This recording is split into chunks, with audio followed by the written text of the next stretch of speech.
kind of blown this schedule to hell. So we're really going over chapter 9 today. So we're actually ahead of schedule because we were going to go over a chapter a week, but it's been easier to go over more than one a week. So, I don't know. We're over here someplace. How's that? Chapter 9 in your book. Looks like it starts on page 247. Opening up the site, enabling users to log in and contribute. And what they talk about in this chapter are different ways that you can give different people privileges on the system. All right, and they'll talk about a lot of different things, some of which are shown here on the bottom of the page, such as creating and maintaining user accounts, enabling web team members to log in and maintain site contents, configuring self-registration for site visitors, and creating user groups and permissions.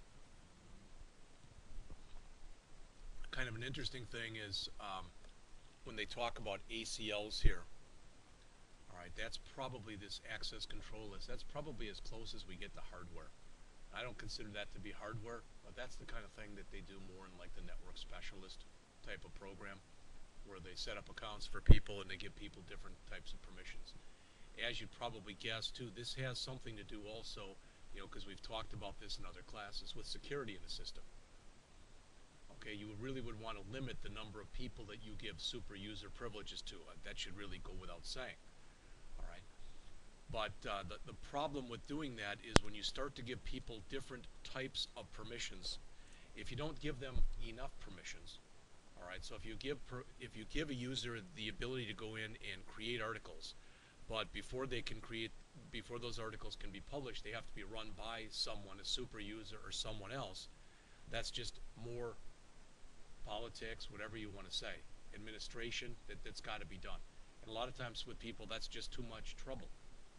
All right, it's interesting. I don't know. I'm not going to play it, but if you want to see a very interesting thing on YouTube, you may or may not have heard about this. There was a woman that looked like she was like a consumer affairs reporter in Alaska, and she got on and she did you see it? Okay, it's literally about 30 seconds long, and she said that she was leaving the station because she wanted to fight for individual rights, such as you know, the legalization of marijuana. And then she says, and for this job, she's right on the air, she goes, F it. And they didn't have time to cut it. So they go back to the woman who is the main anchor, and she goes, well, we're very sorry for that. She tries to cut away to a commercial, but they don't exactly let her. You know, and that's the problems that you can run into when you try to give people too much autonomy. All right, if you've ever heard that with sports shows, you know, one of the ones that I listen to out of Chicago, they have like a 7-second delay. So they can always cut a person off. They've got the ability to do that. So, all right. So it says here, after you install Joomla, a series of user groups is already present, each with their own permissions applied. So to view the default, you can go to System, Global Configuration, and click on the Permissions tab.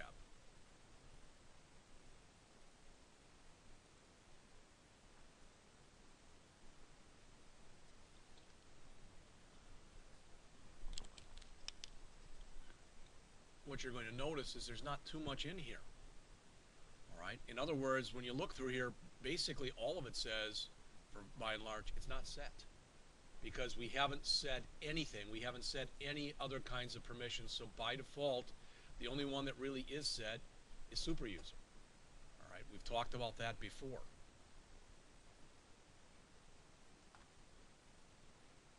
So as it says, permissions of the public user group, and these are other user groups that you can set. So again, that's what this chapter is about. Now, this is one of those chapters we can go through kind of quickly because I'm not that concerned. I'm not that concerned with you setting that kind of stuff up, but what you can do, and please listen to this, I probably will forget to write it down. So if you want, when you are creating your actual sites, both the Corba site and the one that you're going to do for your project, set yourself up as a super user, but then just set up JScott with a password of JScott and a login of JScott, and give me super user permissions too. You don't have to do that until you're all done and you're ready for me to grade it. Does that make sense? And then if if you're happy with everything and it's been graded, etc., and you want to take that off, that's fine too. Give you an update too. If you didn't hear this, I mentioned it, and I tried to mention it to everybody, but people are here in class and then not in class, etc. We're supposed to have a meeting this week with IT as far as those two servers, but the person who was very instrumental in the meeting announced that she is leaving BTC. So until they get a replacement for her, they put it on hold, which doesn't do any good for you, and it doesn't do any good for me either. All right? Yeah, and it's just another, between that and the fact that, if you haven't heard, supposedly on October 1st they're rolling out the new portal for BTC. All right, and so IT says that they'll have a lot of resources freed up by the end of this week, beginning of next week. All right, we'll see. As they say, all the current user groups are displayed in a set of panels. A user group is a collection of users sharing the same permission. These are the things that we'll talk about in here in this chapter: public, manager, administrator. All right. As it says, in the expanded panel are shown site admin, site login, admin login, etc. So right now, basically, when you look at it, the only person who has the ability to look at your site from the back end is you as the super user. That's it.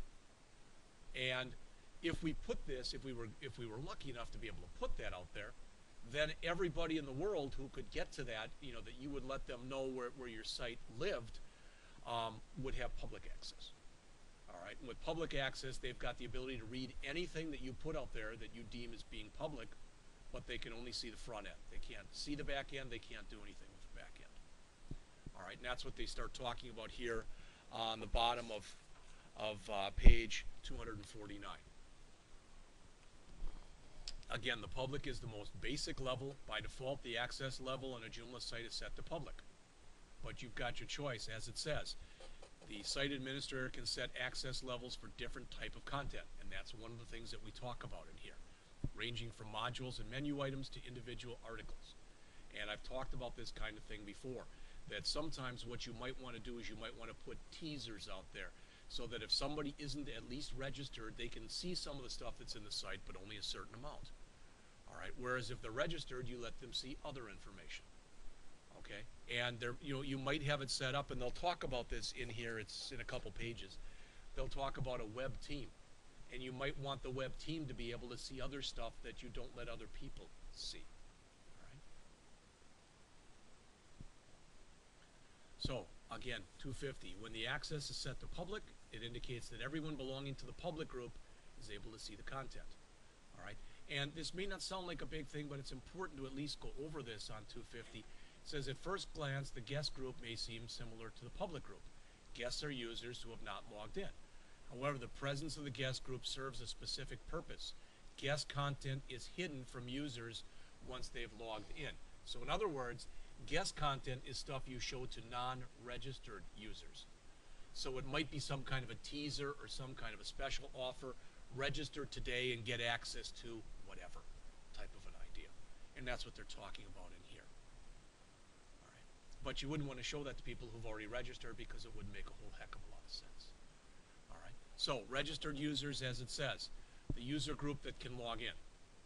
All right. And again, what you show them is up to you. But notice, here's the key thing here on page 250. Although registered users have special access rights, they can't contribute content. And if you say, well, they can't contribute content, which means they can't get to the back end, that's true. Now, but just so you know, it is possible to give people the ability to add content without giving them access to the back end. All right, and that's what's talked about somewhat amongst other things in this chapter. All right, yes.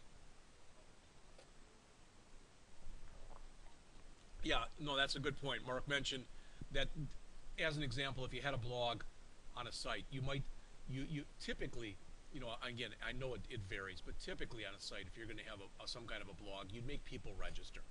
Why? Because then you'd have some kind of control over them. You'd at least recognize the username, etc. And if for some reason they did something they shouldn't have done, you can suspend their privileges.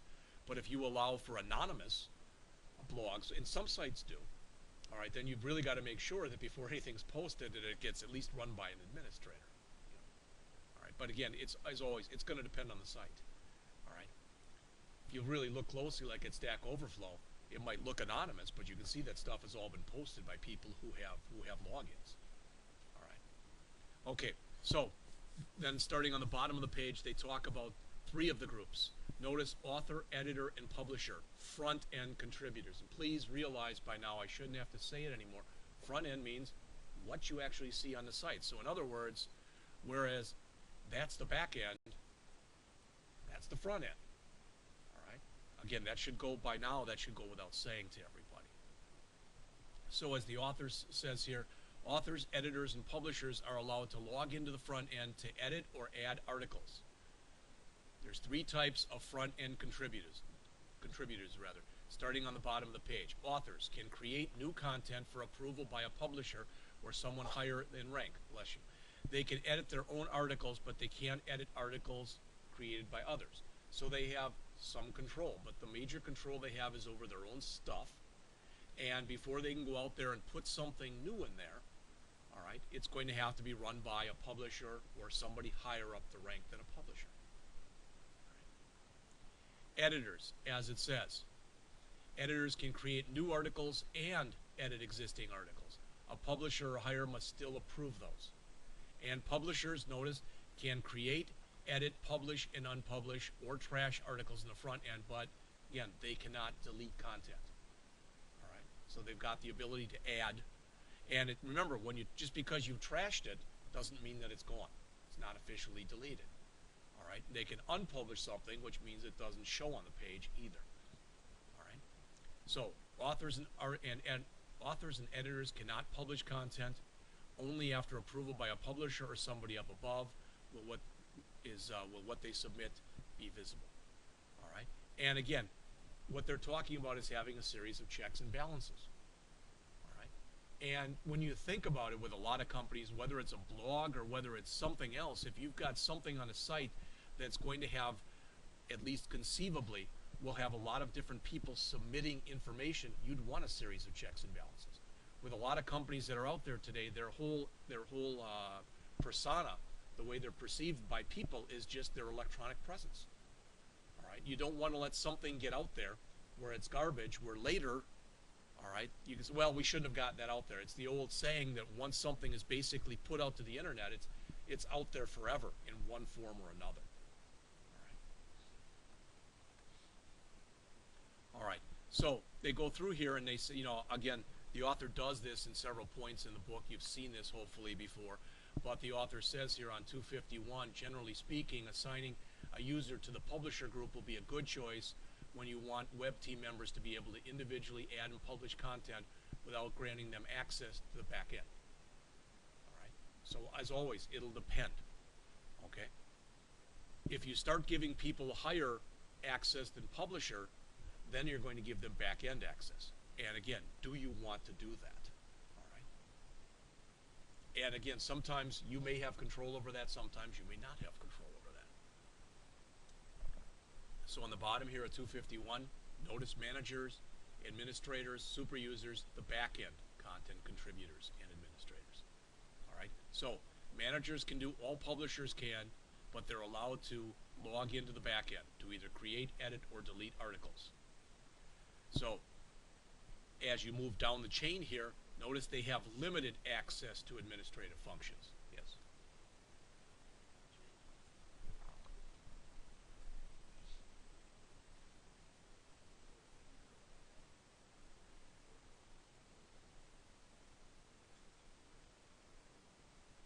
Yes, okay, let me try to paraphrase and see if I'm answering your question, okay? So you come through there and you're somebody that's below a publisher. Okay, so you've got the ability to add something, but it's got to be rung up. What's supposed to happen is people who are higher up the realm. So let's say that it's set up that it's got to be a manager, an administrator, or a super user. What will happen to them when articles are ready to be published like that is in the back end, what they will see is up here, they will get a message that they've got to mail. And that's what it'll, and it'll tell them that there's an article that's ready and there'll be a link on it that they can check on it. and then they can, that's typically how it's done. No, no,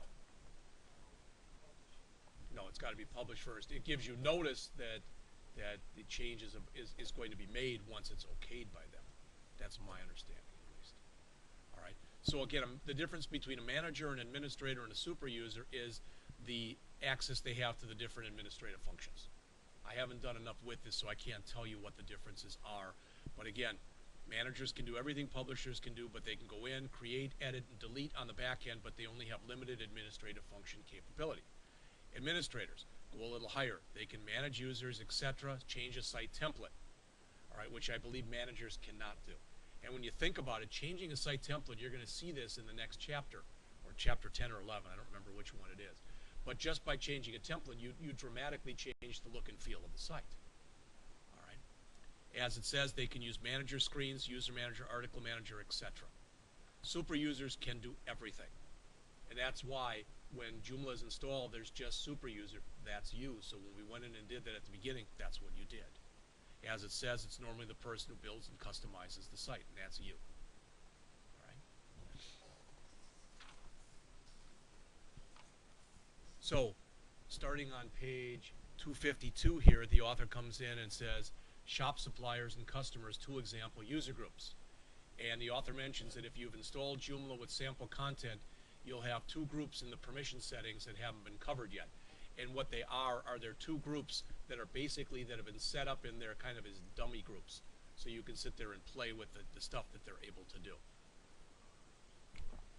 Notice these user groups have been added as part of the sample data to show you how you can create customized groups. All right. So, enabling users to log in and contribute content.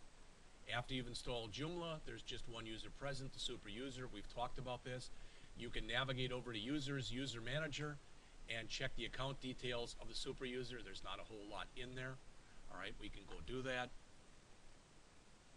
All right, so again, I'm following the stuff that's on page 252 in your book, navigating to users, user manager.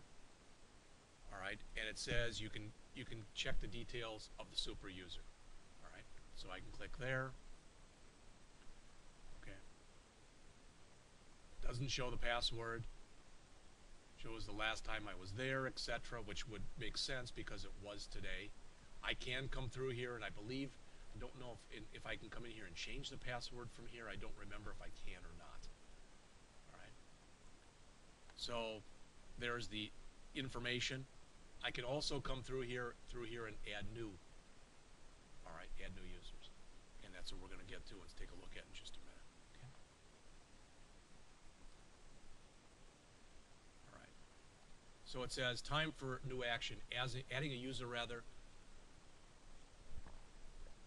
with front-end capabilities. Okay, and notice what they have here. It says there's just one user, and that's you. By default, Joomla adds this first to the super user. Now think about what's going to happen here. All right. What they want you to do is come into users, user manager, and add a new user. It's Jim Van Gogh with JVGo as the login name. The password, I'll just make it simple, like ABC123, ABC123. All right, and put in an email address. Now, the thing to remember is after we do that, okay, just because they're there, right now, still, typically, the only thing that's recognized by the system is still going to be the super user, because there's going to be a little bit more work we have to do after that. So let's run through this. All right, so I'm going to come through here with new. Again, I'm just following the steps that are on pages 253 and 254 in the book. So I've gone over to users, user manager. I'm clicking the new button. All right, I guess I already have. So for the name here, I'm just going to use what they've got, Jim Van Gogh, JVGOGH, password ABC1234. Might have to be 8 characters, so I'll make it ABC12345. Email.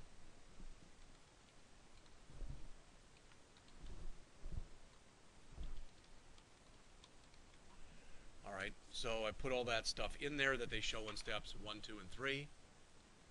All right, click the assigned user groups. Okay, and you'll notice what it is right now. So they say add and or select author. Okay, I selected editor. Thank you. Select author. Okay. This will allow the new user to submit and edit content after logging into the front end.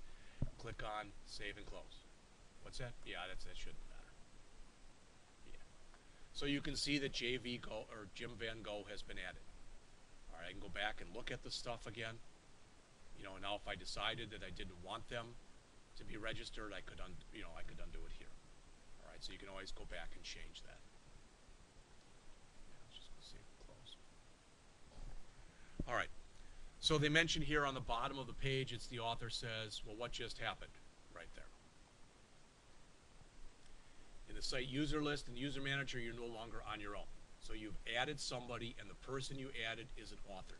We could add as many users as we wanted to. We could give them as many permissions as we wanted to. And I would say, you know, it's kind of like the same way where you go in and, for instance, if with most of the people who work here, that I think even the lab assistants, but most people that have accounts, we have accounts. Like I have an account that's jscott@blackhawk.edu, but I also have a jscott@students.blackhawk.edu, and they do that for most people that work here. All right, so I can get more a student view or get student emails or whatever, and you can do the same kind of thing here. I personally don't see the advantage of setting up a Jim Van Gogh account and setting up separate accounts for registered, etc., etc. I would just give them any permissions that I wanted to give them on the get-go. You know, to go back to what you just mentioned about removing registered or not. All right, so it says, as Mr. Van Gogh has been assigned to the user group, he is now permitted to log into the front end and add content. However, to enable that new user to do anything, we have to create a way for him to log into the front end. All right, because remember, right now, the only way that you can get in is through a super user. All right, so as it says, we have to enable the content contributors. So once we've assigned them, there has to be an entrance to the site front end. In Joomla, that is the login form. After you've installed Joomla, the login form is already enabled and it's displayed in the home page. If you haven't changed this, you can skip the next step. Well, let's look. All right, so if I go back to here, okay, notice I've got that. I've got a login form and it says log out. Okay, so let's see now if I can get in this way. So I'm going to put in JVGOGH ABC 1 2 3 4 5.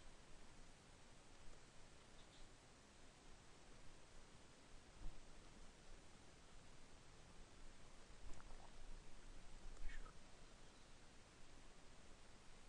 Doesn't look real promising. There it is. Okay. So I should be in right now, and I'm in as Jim Van Gogh. All right. But hopefully, at least, what's going to happen here is if I go here,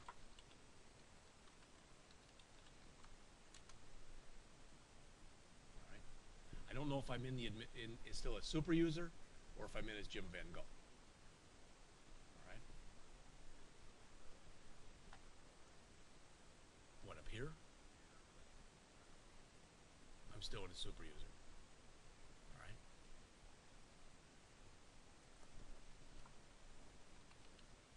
Thank you.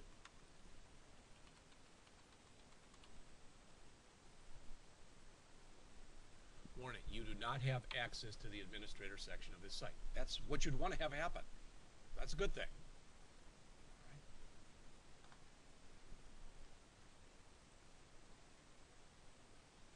All right. So they talk about coming in here and adding the login module. So we'll see if we can do that in just a second, but I want to go back first and see now if I type in, I get back in as admin here. Okay, now I'm back in, and I'm back in the super user. Okay. All right. Oops, it's not my line. All right. So we're on the bottom of page 255. So the author says here, we look at the steps on 255, says navigate to the extensions module manager, locate the login form module, click its name to edit the settings, set the status to published, set the position to position 7, make sure the menu assignment is set to home only so it only appears on the home page, and in the example as it says, we leave the basic options unchanged. We could put pre-text or post-text in here, but what's going to happen is when we get done with this, we should have something that looks like this on our home page. All right, so let's try it, see what happens. Okay. All right, so I'm going to navigate over to extensions. All right, and under extensions, I'm going to go to Module Manager, locate the login form module.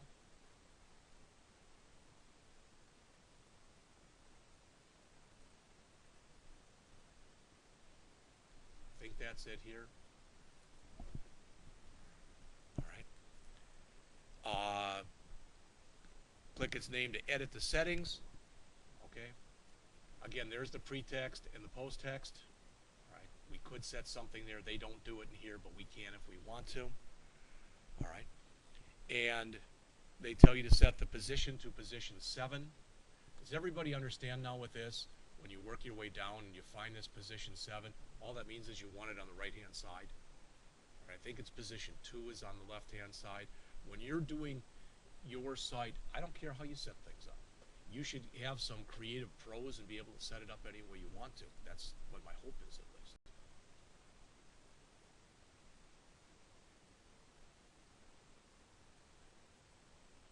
All right. So we want it just to set to position 7, I think, not right position 7. I always get confused over this. So there's position 7. Okay. It says make sure the menu assignment is set to home only.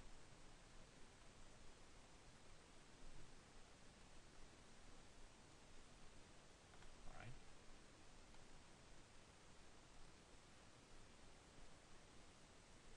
Only on the pages selected, which should be home only. All right. We'll leave the basic options unchanged. Click on Save and click on View Site. Hopefully I didn't miss anything. Save and close. We'll go back. We'll look down here. And there, well, I guess we already had it because it looks the same way as it did before. See that? All right.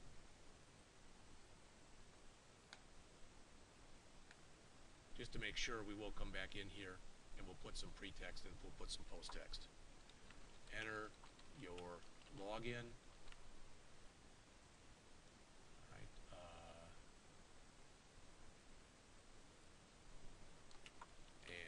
Password, some post-text, click to get into system. I don't know.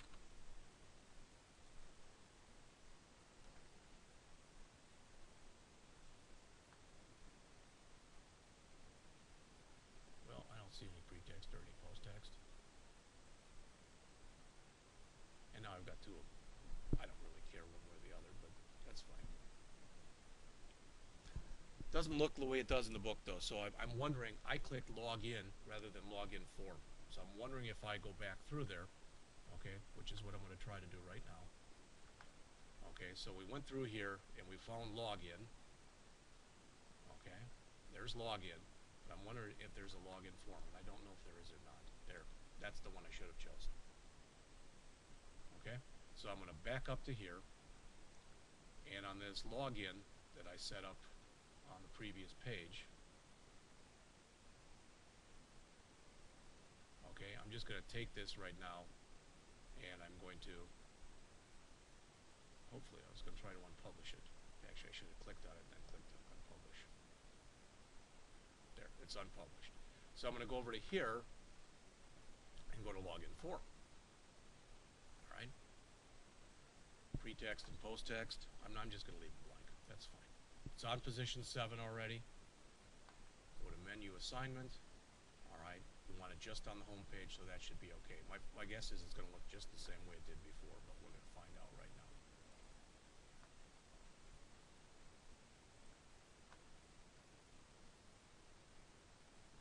All right. So mine doesn't look the way that it does in the book. Now, I don't know if that's the pretext and the post-text or what. but it doesn't look anything like it did in the book. And again, the bad thing is when I went through this summer, everything worked like a charm. All right. So I'm just going on. Time for action. Logging in as a front-end contributor. What they want you to do next on page 256 is the author says they want you to come in there and get in as Jim Van Gogh and put in an article. All right, so they want you to log in as Jim Van Gogh. And what they're saying here is once you do that, notice what happens. It says use the login form to log in as a new user. In the right-hand column, a user menu should appear, part of the default installation, where you can come in here and you've got limited access. So you can create a title for an article. You can create some text. All right, and when you get done, remember what's going to happen. You don't have the ability to publish the article. So you put it out there and you're kind of putting it in a purgatory-like state. All right, where a publisher or somebody above is going to get an email saying that there's an article there ready for you to look at and set the status to published.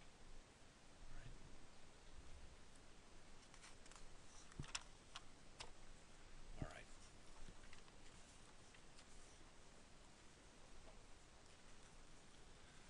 All right. Well, I'm not sure about that.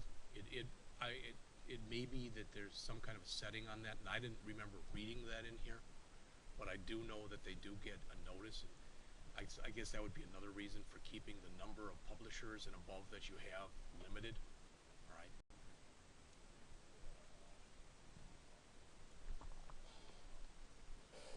I don't know. Yeah. You might, if depending on if you set it up as a user group, you probably would be able to identify a publisher with that. And with all this stuff, in some ways at least, it is at least similar to the way that it's set up when you are working in the Unix land. If you don't know, in Unix land or Starnix land, what you have is you've got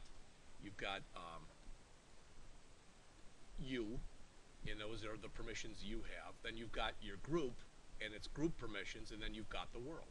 Well, when you think about it, all right, if somebody's a super user, they've got 777. In other words, they've got the permissions to do everything. All right, but yeah, going back to what Mark said, he said, well, and again, it's more than I know about the administrative side of this. All right, so could you set it up so that certain user groups had a certain publisher that was associated with them, and it might, it would just naturally make sense that would happen. Because if you've got a bigger site, you're going to have that anyway. You could potentially have hundreds of authors, all right, and you don't want the same publishers getting hundreds of emails a day about articles when a lot of them probably they'd have no use and they wouldn't have the expertise to figure out whether or not they could do anything with them anyway. Right. Correct. Right. That's more, yes. Right. That would make, right. Again, that would make sense. All right. Okay. So I had limited success with that, so I'm not going to go in and try to create an article as Jim Van Gogh just in case it doesn't work, because then it's just a waste of my time and a waste of your time. But that's what they have you do next in here. Okay, I will try it at the I will try it after we get done with the lecture just to see what happens. All right. So as it says, if it all works, you just logged onto your own site as part of a author user group. Okay, so again, you can submit content at the front end. It's not published, and I'm going to go to that in just a minute. All right. Now, notice what it says here. I'm on the top of page 258, and the author says here, the default login form enables users to log in, create a new account, retrieve their password, retrieve their username. But as it says, instead of using the login form, all right, you can also create links to login pages. You've seen this kind of thing before, that typically you have either a menu option or you can make it a hyperlink, and that's what they're talking about here. So if you'd rather do that, you can set it up that way. All right. To some people, when you start looking at what we have here, this is starting right here. This is starting to look a little bit busy, for lack of better words, right now. So it might make more sense to either put a hyperlink in here or even take the login form as an example and maybe move it up here. you know, because we've talked about this already, that you've got the ability to do either or both of those. Okay, close a couple of these.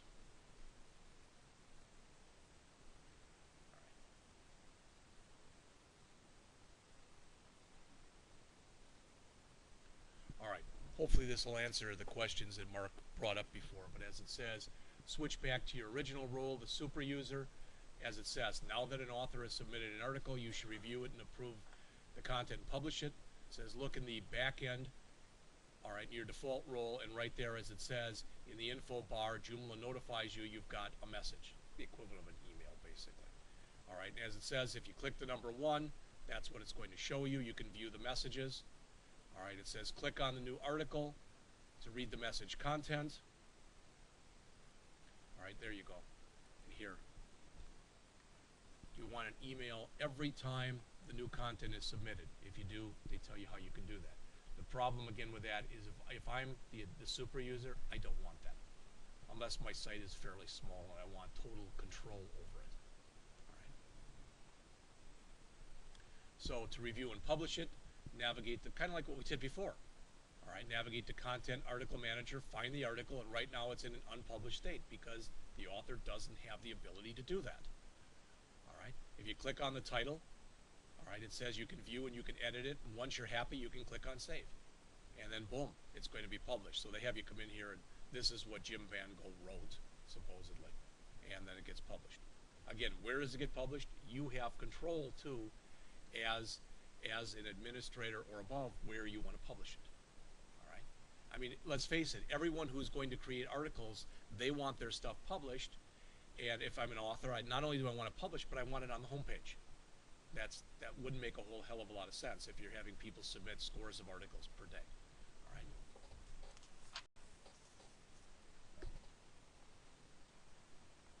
All right. So as it says here, find out what editors and publishers can do. Navigate to the user menu and click on the name of the test user, Jim Van Gogh. It says now in the assigned user group, they want you to change him to an editor. What you'll notice when you do that, all right, it says you'll notice a small difference. If you click the wheel icon displayed next to it, you'll get access to a special edit link up here. So what you're starting to do when you do that is you're starting to give the person more authority.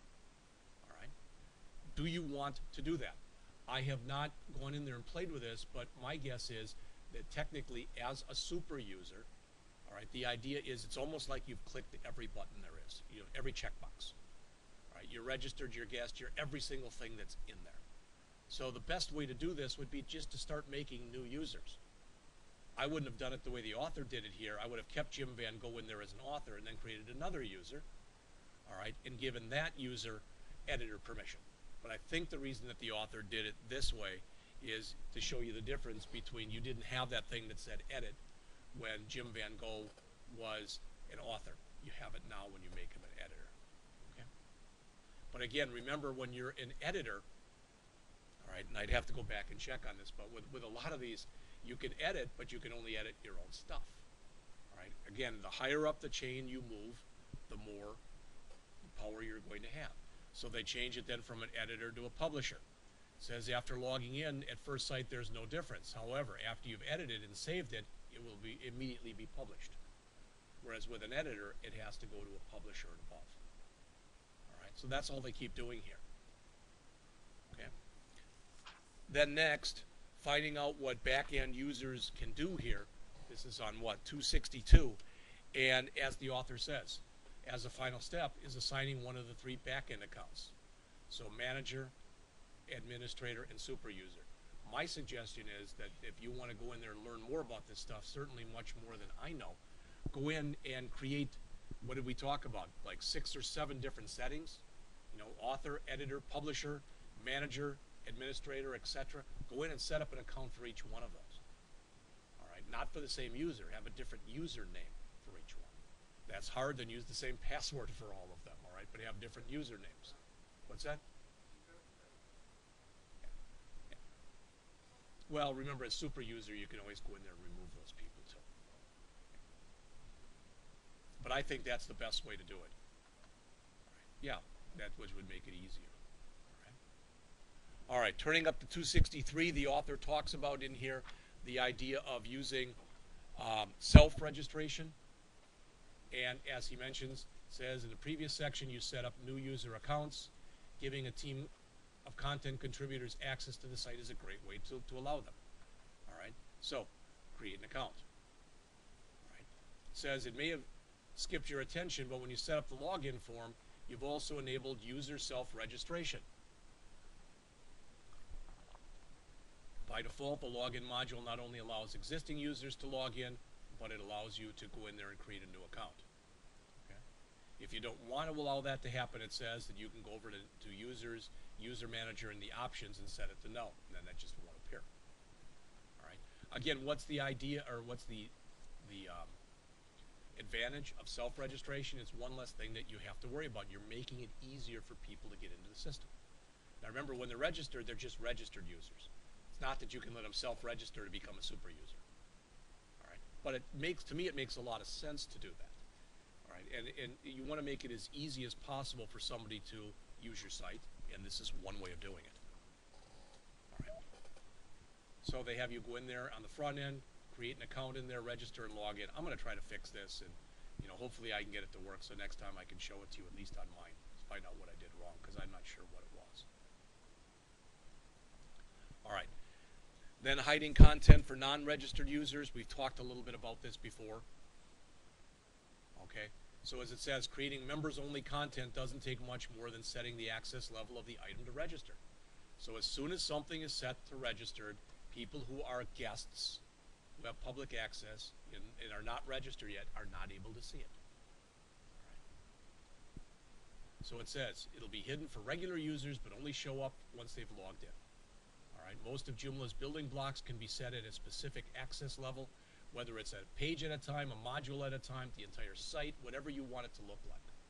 All right. It's also, here is another place where it'd be very important that once you start jacking with these settings, that you go back in and you log in as different people. All right, you go in and you don't log in at all, for example. Okay, you go in again and you've got all these different accounts and you log in as each one of them to make sure that indeed the access permissions, etc., are set up the way that you want them to be set up.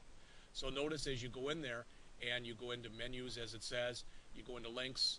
Well, what we've done so far is it's just been set up to public. We haven't changed that. All right. If you set it to registered, just registered users, in much the same way, if you set up a section for just guests and you set it to guests, then registered users can't see it. So if you make it registered, guests can't see it. If you make it guest, registered can't see it. All right. There's other stuff in here, as it says. There are custom access levels.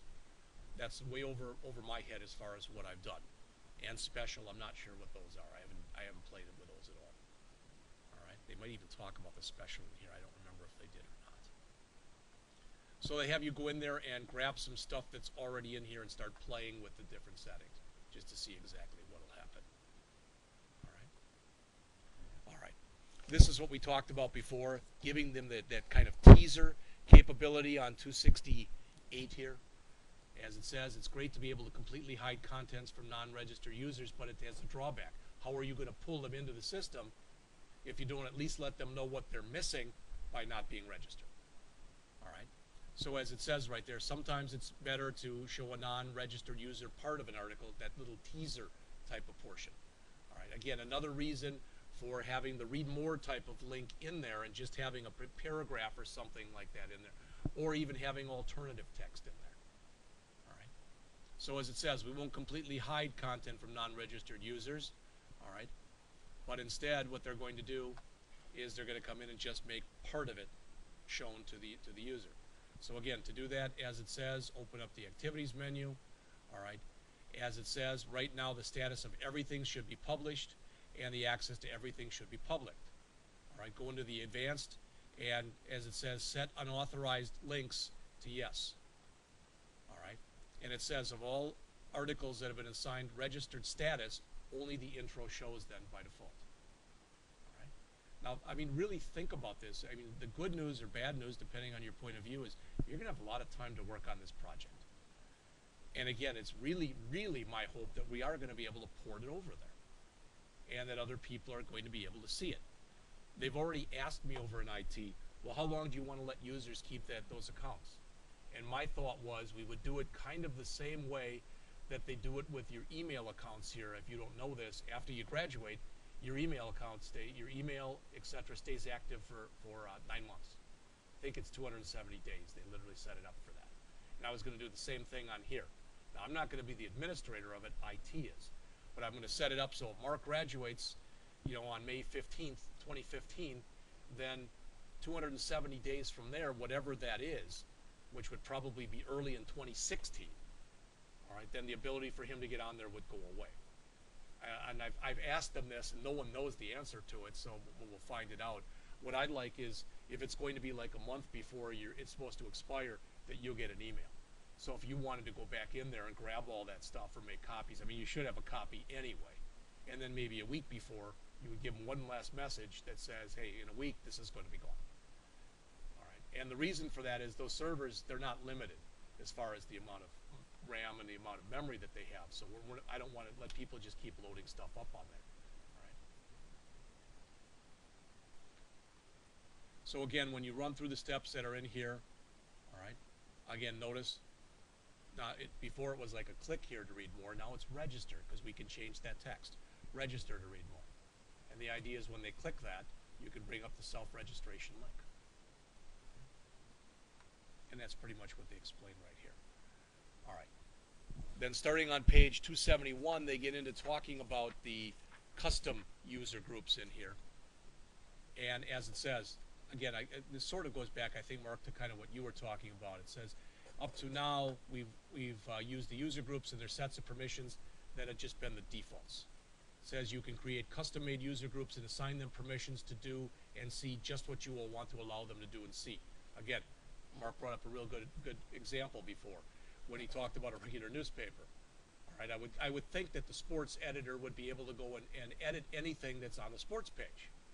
All right, but I wouldn't think the sports editor would be able to go over to the front page, the main news section. Whereas the news editor probably couldn't go over to the sports page. But the editor of the entire paper would be able to go to both, type of an idea. And that's what they're talking about here. So as it says, to create a custom user group and assign them permissions involves those 4 steps. Create the group, let Joomla know exactly what you want them to see, let Joomla know exactly what you want them to be able to do, and then add users to that group. So if you look in here, these are the permissions. Again, it's not my goal in here to sit and read to you. All right. Hopefully this is on the bottom of 271 and the top of 272. It makes sense.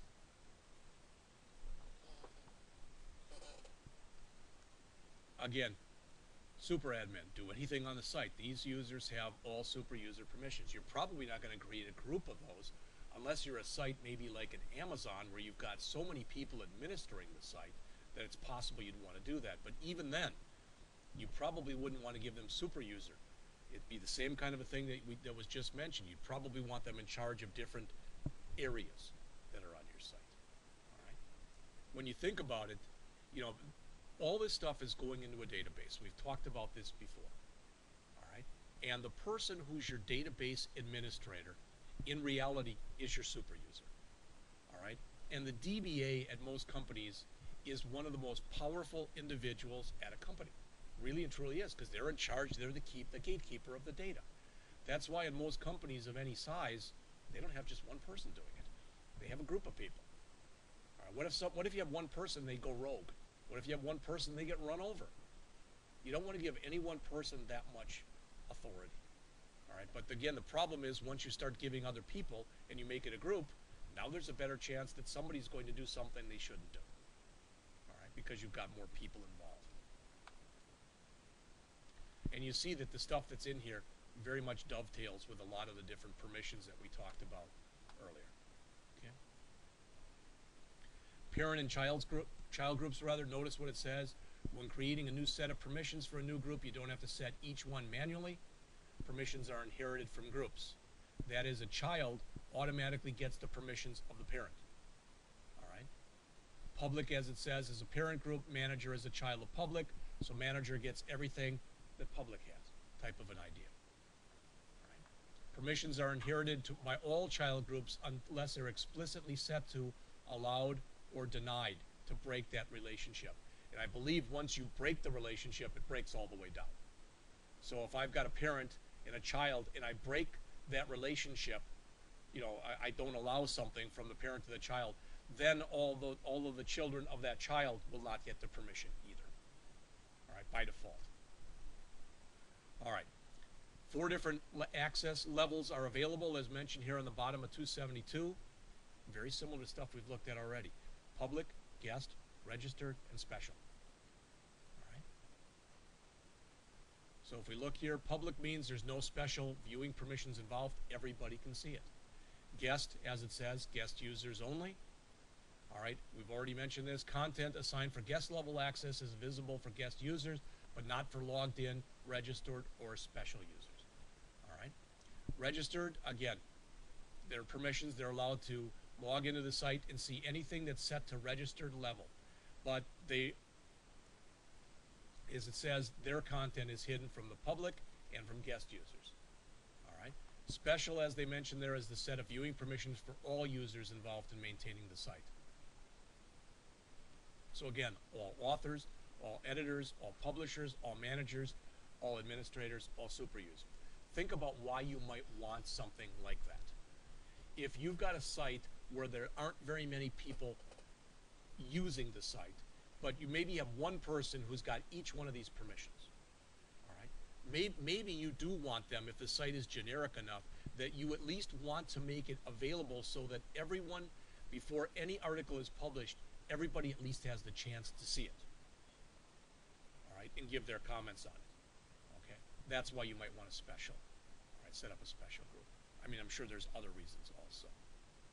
Okay, creating a custom user group then on 273, as it says here, to manage contacts. It says, let's find out how we can create a custom user group on the site. The client wants to set up a contacts database, all right, using the Joomla contacts component. All right, why? To allow visitors to find specific contents within the organization. Now that should make sense.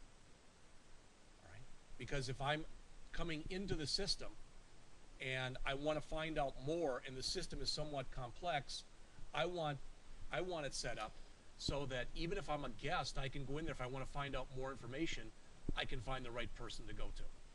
All right, and sometimes with the way that that'll be handled is you'll just have a blind email address.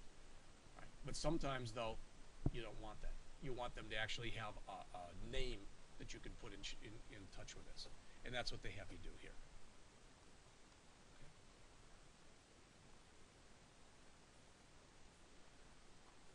And they go through the same 4-step process. So again, notice, all right, when you get done, it says the setting the permissions is done. Users in the group can now access the backend and manage contacts, but they can't do anything else. All right. For what parts of the system can you set up these different permissions? This is the top of page 278 in the book. All right. Site-wide, component level, category level, article level. Again, hopefully what you're starting to realize, this is a simple site that we're creating, and you're the super user. But when a site goes viral, so to speak, and it starts to get really popular, all right, you have to really sit there and, as an administrator, figure out who you want to give what permissions to. Okay? Right. And that's it. What we will do then on Thursday is we will spend a little bit more time over this on the extensions, because it's a more important topic. Again, the amount of, I don't care when you're working on your own projects. I don't care if you add users or do whatever, or add no users other than super user and give me permission. If you decide you want to go and play with this stuff, that's one of the reasons that we're trying to go over the chapter in an hour and then give you an hour to play on it or practice it. If you want to add as many users as you want, go through the exercises in here. Hopefully you'll have better luck than I did. All right? That's it. So again, Thursday, chapter 10, extending Joomla.